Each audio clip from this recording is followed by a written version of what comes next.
This is why I love cold therapy. It saved my life.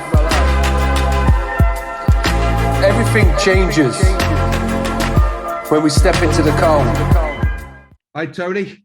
Welcome to the Stepping Into the Cold podcast. It's great to have you here with us. Please tell us a little bit about yourself. So I'm Tony Carter, and I like doing cold water therapy. I'm a bricklayer by trade, and I've got a family, a daughter, a young son, and a son on the way as well. Nice. My fiance, he was in the room, but he's just left. My fiance has just taken him out, so that's quite good, really, because it'd have carried on if not. All right. So, congratulations with the baby on the way. Thank you. And I know the building trade myself, and we'll maybe get into a little bit about that afterwards. But what I'm really interested to hear about is about your cold therapy journey, why you got started. And as we go along, I'm going to ask you a few questions. But what was it that got you into cold therapy in the first place? So basically, a couple of years ago, a friend of mine was coming to work, and he'd started cold water therapy, like going cold water swimming and things. And it was middle of winter, and he was like, "You want to try it? Like, it's amazing. It'll do you the world of good." And at first, I was very skeptical. I was like, "No, I'm not for cold. I'm not into all that." And then I did a little bit of research because he just kept talking about it. So I thought, I have to do a bit of research. I have to just look into it. And I suffer with psychosis. So I'm a paranoid schizophrenic. I hear voices telling me to hurt myself, do things to myself, and basically it said that it can combat this. So I thought, wow, this is amazing. Like I have to try it. At least the tablets I was taking at the time weren't working. So I thought, with all the research I did, everything was just good. So I thought, right, I'm going to try this. But yeah, it was one of my friends at work who got me into it, really. And from there, it just spiraled out of control, really. I go every week, every day if I can. It's amazing. Wow. So much. I resonate with so much that you've said, but I really want to dig down on that sort of first step and sort of that psychosis, the medication, and where you are sort of now with that and cold therapy. So really, that taking that first plunge, or going from your mate talking about it all the time to you sort of going, do you know what, I'm going to try it. Do you remember that first experience and where you was, definitely. What you did? Yeah, definitely. I'll never forget my first time. Basically, I'd been talking up at work at my friend Wayne. He was like, "Oh, you want to try it?" And then I researched it. Then I went to the gym and I was talking to my friend about it at the gym, and he said, "Oh, I know somebody who does it." He said, "So I can get you in with him." It was middle of December by this point. So I was like, "Oh, I'll try it." You know, it has to be good. I've read so much good about it. And I thought I'll surprise my friend at work by getting into it. And then I'll just surprise him one day and turn up with him and go in with him. You know, and he'll be like, "Wow, I can't believe you've been doing it." So anyway, my first time I went to Sparth Reservoir in Huddersfield. And like I say, it was middle of December. It was raining. It was windy. And I went with a guy called Simon. And he does it because he suffers with a nervous problem with his nervous system. So when he goes into cold water, he feels pain, but when he's in the cold water, he doesn't feel pain. So he does it as a relief from pain. And he was talking it up all the way up to Sparth. He was like, you want when you get in, you won't believe it. And like I say, at the time, I was struggling a bit with like psychosis and like just hearing voices and I used to get a lot of screaming. So like I'd be laid in bed and I could hear people screaming, and it used to wake me up or things like that. Anyway, when I got into cold water, everything went away.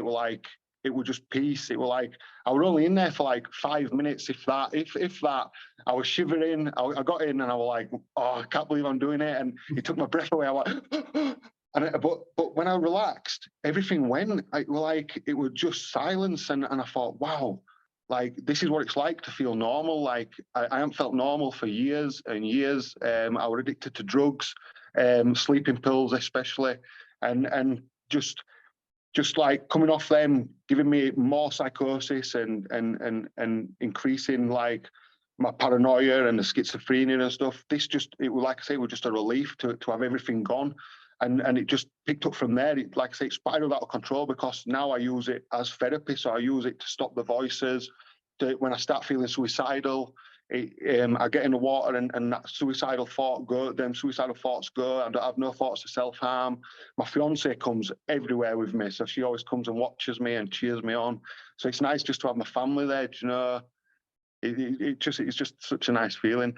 Nice. Wow. One, congratulations. I know how hard it is to come from that sort of drug-induced place, and especially with the prescription meds and the sleeping pills. So, I know how hard that journey is, and I take my hat off to you, my friend. So where are you now then, really, with are you still on medication? Was this a thing that was identified as a child, or is it something that came later on in life? No, so I've had it since I was a child, but when I was younger, I used to confuse it with my conscience. So I thought it was just my conscience telling me to hurt myself, like say things to people, do things, like hit people or things like that. Like when I was younger, it was very, very obscure. It was everywhere. There were so many thoughts and so many things going on, and obviously going through puberty, you don't know what's happening. It wasn't until later on that I learned it's hereditary. Like my dad's schizophrenic, my older brother's schizophrenic, my sister's schizophrenic, so it's actually hereditary. It runs in the family. I'm on medication now. Last year, I had a bit of a blip. I stopped taking my medication completely. I was on heavy antipsychotics, and I stopped taking them completely because I told them they weren't working. And I had a community psychiatric nurse who used to come see me, and she, because of COVID, she all of a sudden wrote me off and everything like this. Nobody wanted to bother with me, so I just came off my tablets. And then last year, I tried to drive my car in front of a lorry, and police contacted me. And really, that way, I wasn't really doing cold water because in the summer it's too warm, isn't it? It's like 15 degrees, and you're not really getting the benefits of the cold water. And we've not taken the medication as well. They were going to section me again, but they decided against it as long as I agreed to take a depot injection. So now every 2 weeks I get an injection, and that like kind of helps. But I'm constantly doing ice baths now. Like I've incorporated ice baths and cold showers. Like I've just had a cold shower tonight, so it's like as soon as I touch that bathroom, I'm always in a cold shower, or like it's just a part of life now. It's like it just takes over you, doesn't it? Yeah. So I'm happy. Like, sorry to hear about what happened, but I'm happy that you have found a way. Using cold and something that you clearly love and you're passionate about, because you're here and you want to raise awareness. So what is it? Is it that you talk about the colder temperatures? Is it that you love that endorphin release? And you talked about when your first experience and that big diaphragmic breath, and what is it that sort of keeps you going back in day after day? So it's just basically it's about the mindset for me. So if I can, like especially like this January, we just did every day in January we did a cold swim, and we raised money for children's mental health. And we did like I say, from 1st of January right through to end of January. Every day we were in, sometimes at 10 o'clock at night. And it's more, I like the way it feels, because I'm not experiencing any abnormal thoughts anymore. Like I feel at one with nature, really. I've become very spiritual whilst doing cold water swimming. It's amazing. Yeah. And it's just, I guess it's like my mindset. I like to build up my mindset. So if I can convince myself to stay in that water for 30 minutes in the middle of January, just swimming against the current in the river, like me and Simon were doing, and at one point we did it for 30 minutes, and then we got out, and it was like nothing. It was like I'd not been in the water. It was just like I felt warm. I felt really excited. I couldn't stop talking, and it's just really it's just about building my mindset, so I'm a lot stronger in myself. I don't feel like I'll be broke down as easy in life, like I have done before. I still struggle sometimes, but it's just a part of life, isn't it? I get in water and it helps. So there's a couple of things I want to talk about, because you're talking about so much, and I can see how much it's helped you. But first, I want to bring it back to like sort of what it's taught you. You talk a lot about your mindset, and do you think that it's helped you be more of, because you spoke about how you thought it was your conscience that was talking to you and you were sort of hurting yourself and self-harming, to now where you know that you're able to be an observer of, for instance, something might be going on, or some of these thoughts or these triggers that are going around. And do you think that the cold has helped you sort of be able to identify some of those patterns or triggers that might happen? Yeah, definitely. Especially when I start getting paranoid, like it's kind of like sometimes I'll get in the water and I'll meditate. So I'll get in the water and I'll get to a point where I can stand, and then I'll just have a good 10-20 minutes meditating. But yeah, it's basically, it just helps, you know. That's the main thing. It just everything helps in every aspect, every way. It's like when I start getting paranoid, I can see the triggers, what are causing it. But if I wasn't doing the cold water, I wouldn't have the mindset to look for those triggers, if that makes sense. Like doing the cold water really brings me back to myself, and it allows me to really take in and reflect on myself, and just really have a good observation of wow, this really set me off today, and it shouldn't have done, do you know. And even now, I fell out with a good friend not long ago, and my pride's too much, do you know what I mean? But I were in cold water over there, and I was thinking, wow, I've lost something really good there, do you know, like. And the more I go in the cold water, the more I'm thinking about it now. So now it's playing on my mind a bit, but it's in a good way. Do you know, it's like it's helping me realize that I were in the wrong that day. Do you know, like take a step back, just assess the situation, and then I'll move on from there. And eventually, I will see my friend, and I'll apologise, and hopefully we can move past everything. They do say that the cold is the best medicine. Yeah. And you know, it's great that you're able to create that space and gain that clarity. And you know, when we're in there and you're in those meditative states, you know, we don't ask for what's going to come up. That just comes up. And where you said about, you know, you found this sort of spiritual sort of connection to nature and that oneness. And you know, that's something that clearly on a deep rooted level is bothering you. And you know, friendships are for life. You get to choose your friends, and so being able to reflect in the cold, and that's coming up, it's clearly telling you something, and you're clearly listening to that inner guide. Definitely. I'm just, like I say, I'm at this moment in time, I've got a lot going on in my life, so I haven't really got time to message people and sort things out. So it's like I'm just very busy at the moment with work and my family and setting everything up, but like.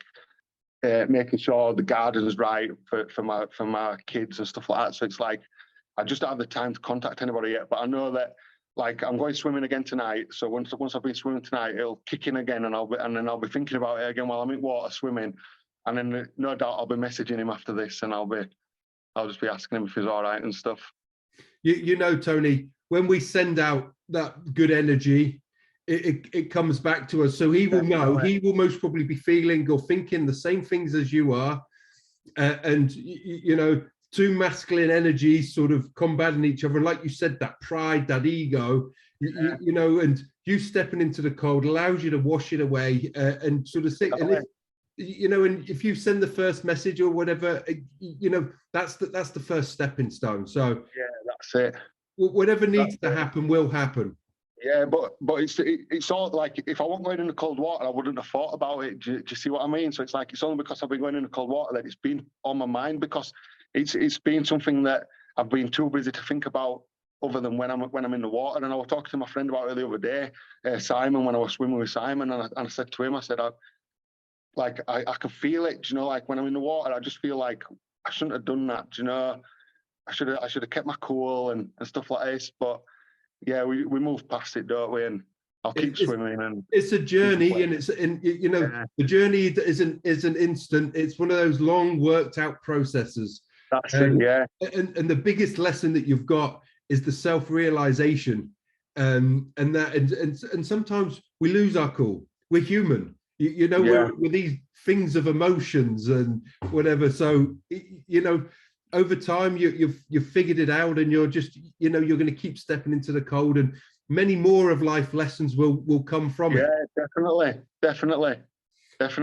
You said, as a person myself, I got drug-induced psychosis after a life-changing injury, turned to drug and drink, and also had a problem with sleeping tablets.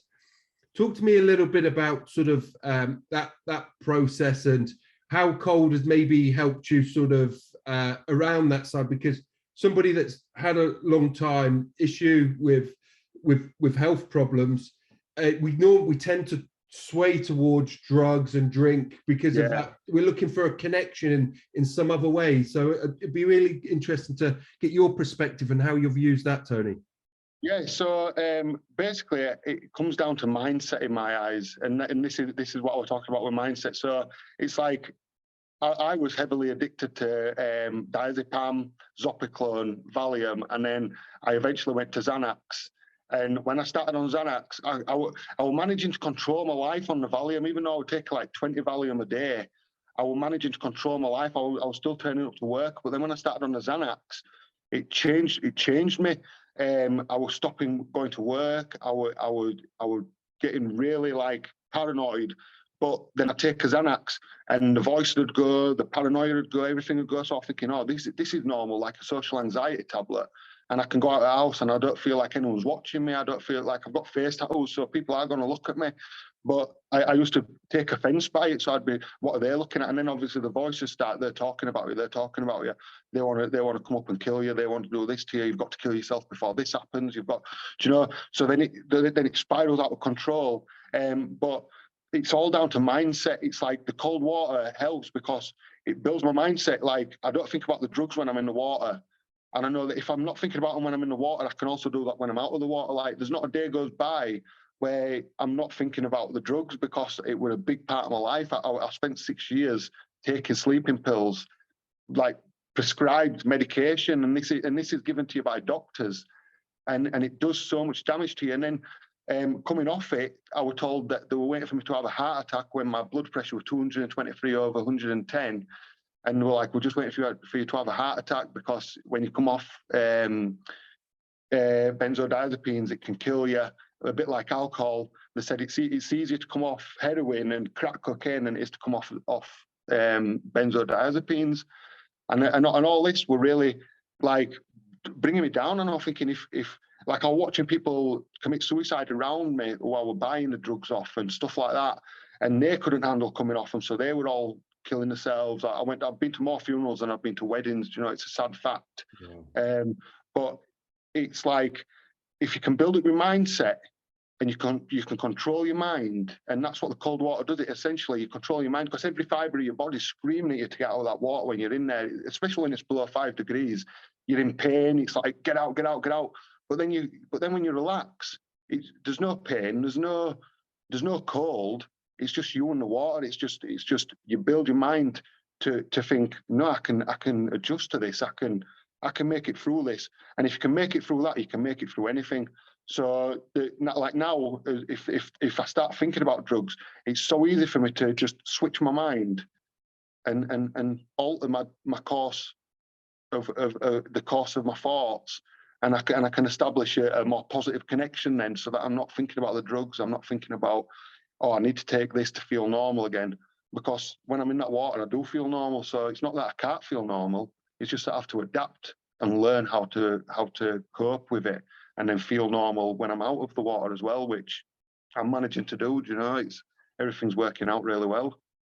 Mate, kudos to you.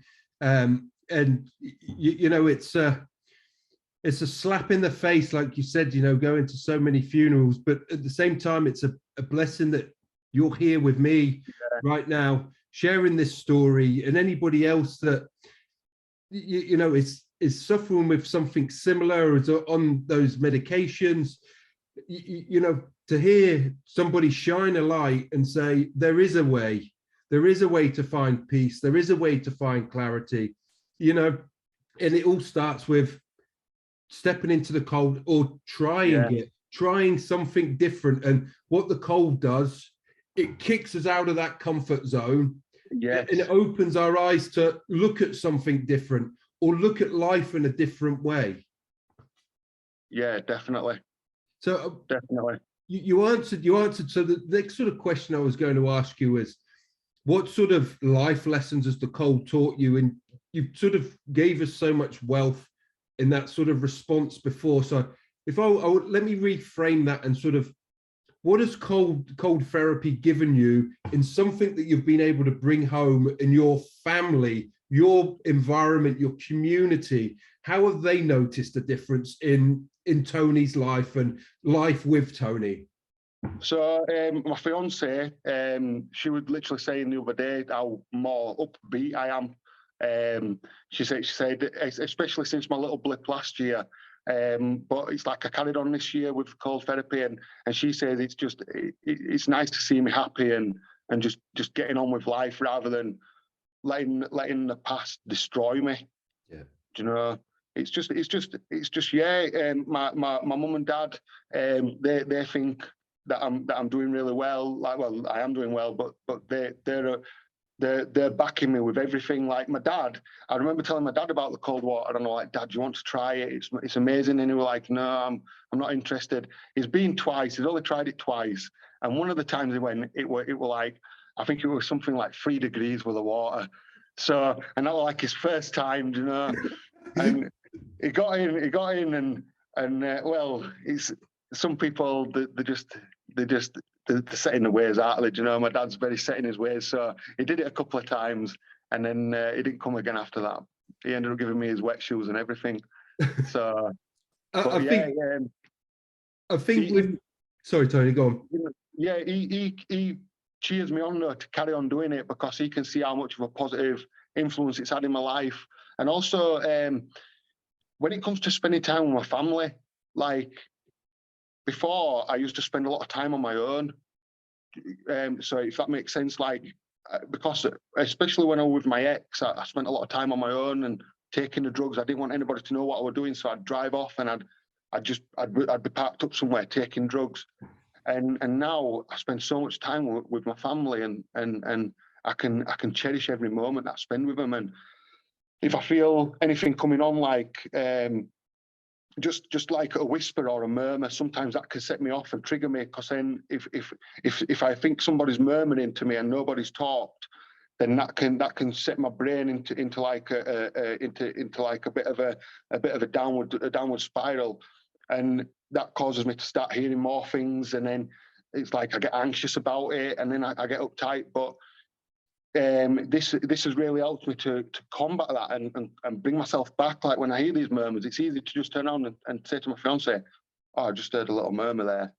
But that's only thanks to the cold. Before I started cold water therapy like 3 years ago, the littlest thing would set me off, and I'd be gone. It's like if I saw anything, that were it. I were ready to commit suicide. I was like, I don't want to live anymore. I can't put up with it.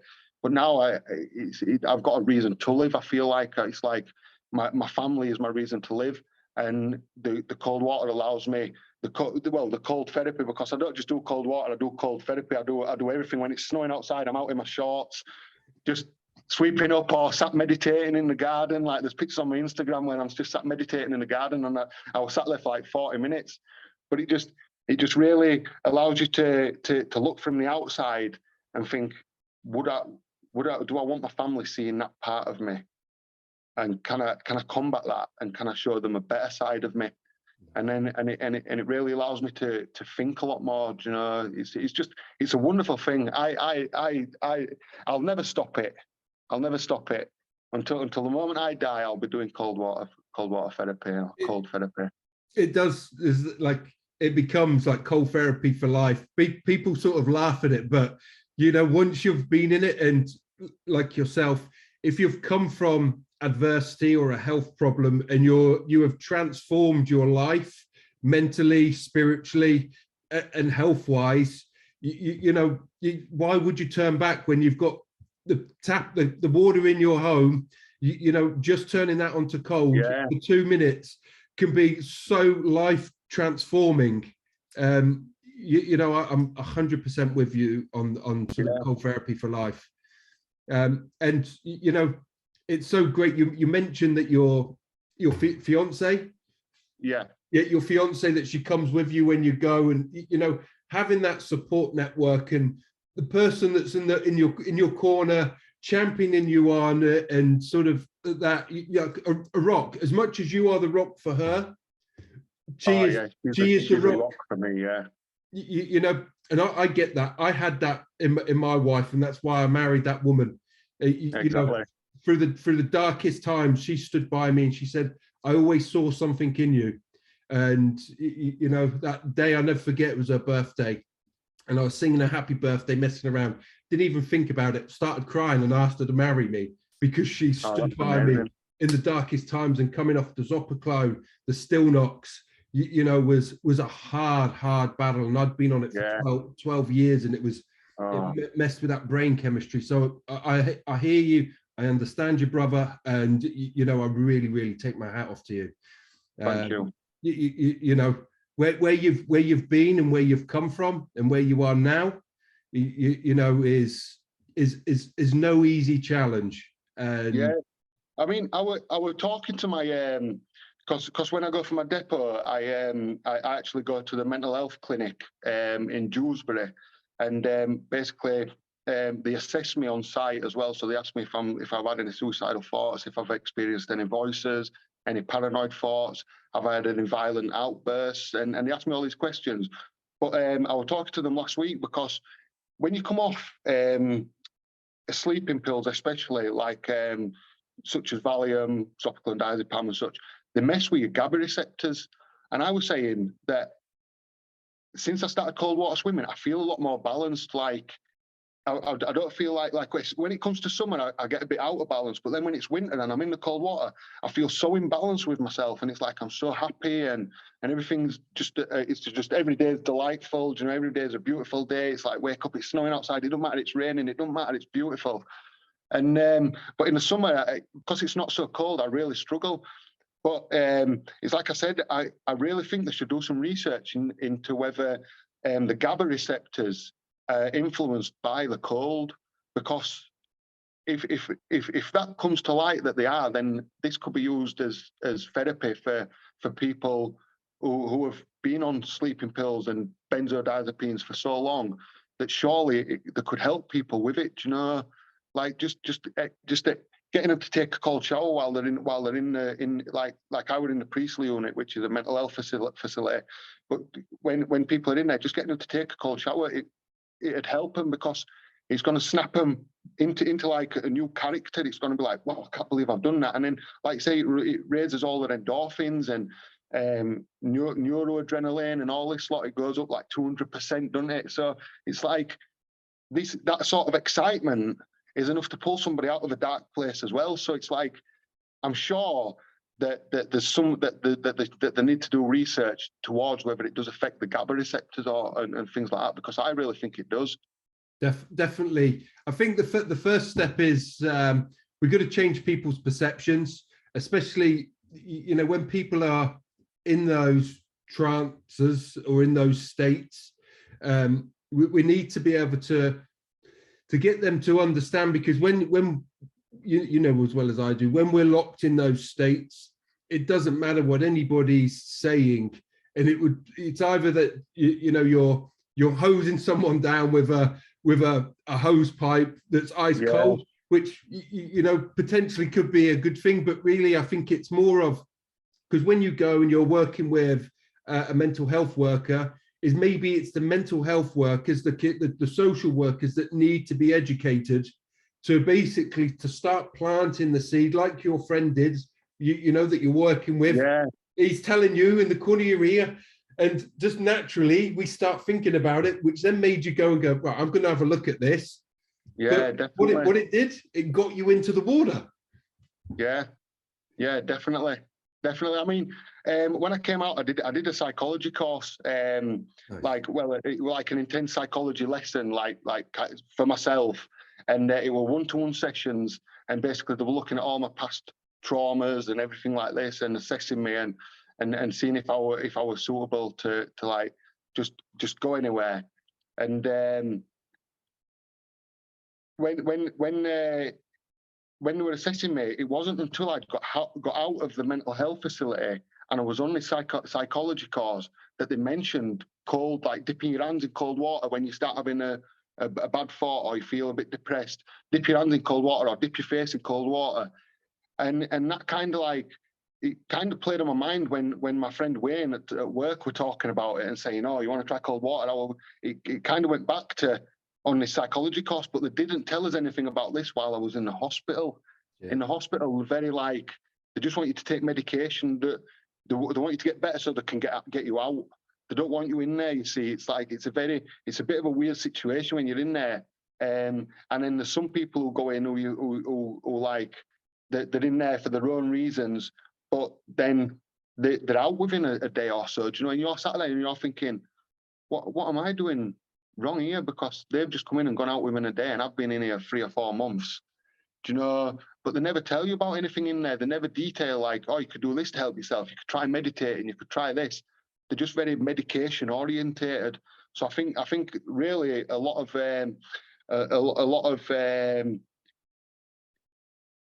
how would you put it? A lot of education should be given to these people about different types of therapy, what they can do while people are in there, rather than just giving them medication. Because I went from like, I was 16 stone when I went in hospital. When I came out, I was 21 stone because of all the medication. I was taking olanzapine, which makes you eat.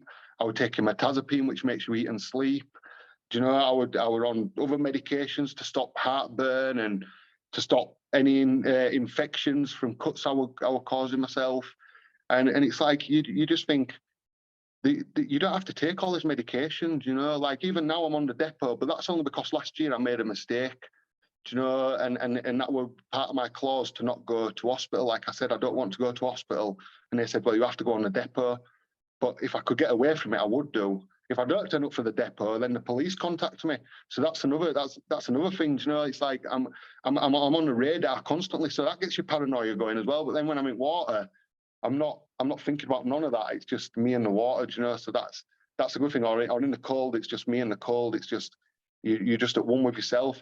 But yeah, I think more education should be given to these places, definitely, or they should do more research into the benefits of other therapies, like such as cold therapy, meditation, things like that, and start applying them in the health units, the mental health units, rather than just relying on medication. Yeah, after we've done the podcast, we're talking some about the stuff that we're doing about working with people with trauma, and it might be of interest for you. But yeah. Do you use cold therapy at the moment at night time? So after you get home from work, whatever you have, your bath or your shower, you're coming off the site. Are you just cold, or are you sort of in the hot and finish on cold? Do you use the cold in the evening? Yeah, so especially now, like it's sunny outside. It's like I ain't had a warm shower tonight. As soon as I got upstairs, it was cold shower straight away. Yeah. Bang! It's like getting that cold, because I just think it's a waste. It was wasting warm water, really. You know, I can save that warm water. Exactly. I can save myself some gas. Gas prices are shocking at the moment, so I can save myself some gas and just getting cold water and bathing cold water. That's it, done. And you feel better. You sleep better. Yeah, exactly. Yeah. So, exactly. What is it?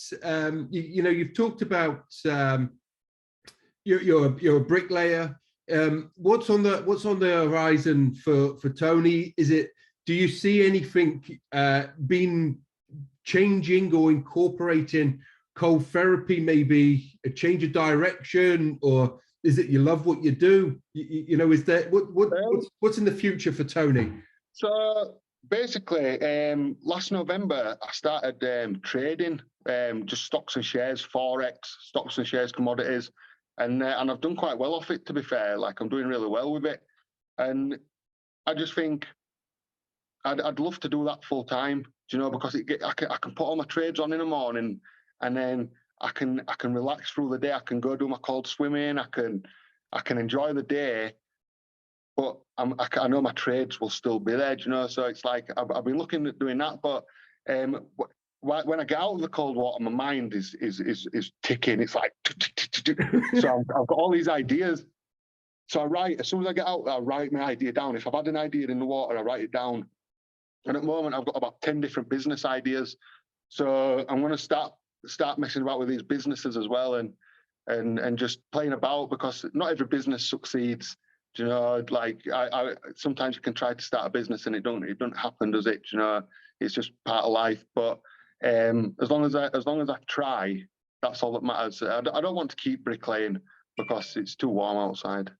Yeah. So, and also, you know, finding that newfound freedom, you get time with your family. You know, if you've got a passion for the building industry and you're making money and you're all of a sudden you're just working in the mornings, you know, might go into a bit of property development and you understand the game inside and out. So, you know, you're taking something that you know, love and understand, but just going at it in a different angle.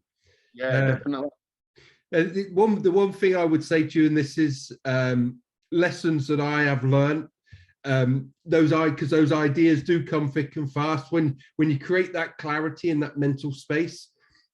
Just pick the one that uplifts you the most and just leave that one. Because what I did is I was spinning so many plates at one stage, and it really, like, I was doing this thing of like these big highs, chasing it, and then all of a sudden I'd come crashing down. I was ill, and then it, you know, really run down.